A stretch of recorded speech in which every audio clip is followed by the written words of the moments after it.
Refleksi kehidupan hari ini didasari dari surat Efesus pasal 4 ayat 26.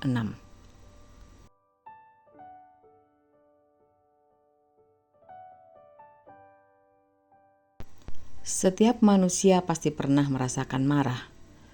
Kemarahan adalah emosi yang wajar dan alami dalam kehidupan. Namun bagaimana kita mengelola kemarahan itu sangat menentukan apakah kita akan bertindak dalam kebenaran atau malah jatuh dalam dosa. Dalam kehidupan sehari-hari, kita sering menghadapi situasi yang memicu kemarahan, baik karena ketidakadilan, kekecewaan, atau ketidaksepakatan dengan orang lain.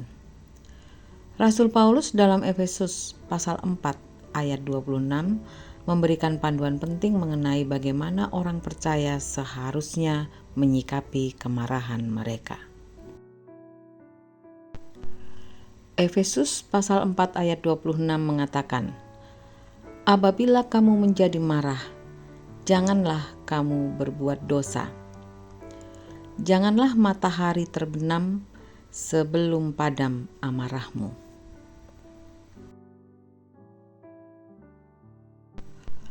Ayat ini menunjukkan bahwa kemarahan itu sendiri bukanlah dosa. Namun, jika tidak dikendalikan dengan baik, kemarahan dapat membawa seseorang jatuh dalam dosa.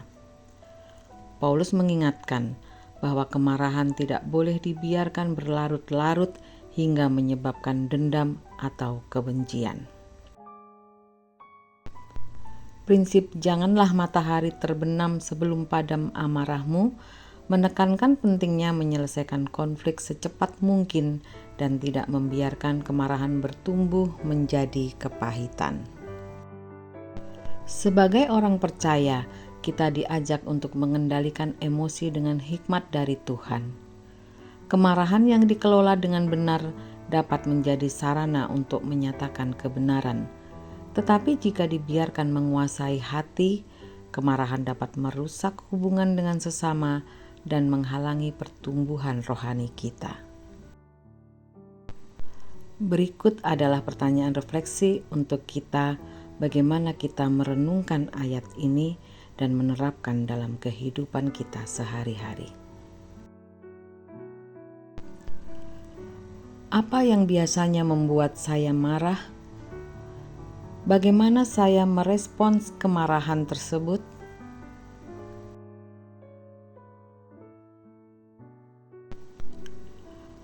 Apakah saya pernah membiarkan kemarahan berlarut-larut hingga menimbulkan kebencian atau dendam?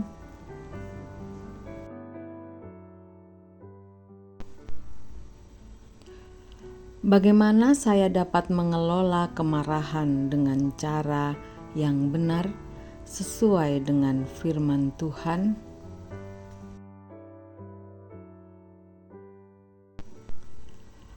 Apakah ada seseorang yang perlu saya ampuni atau berdamai dengannya hari ini?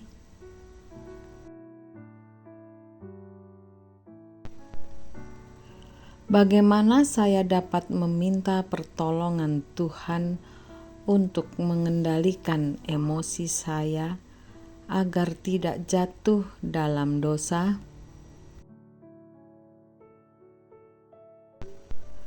Melalui refleksi ini, kita diajak untuk belajar mengelola kemarahan dengan bijaksana, menyelesaikan konflik dengan kasih, dan hidup dalam damai sesuai dengan kehendak Tuhan.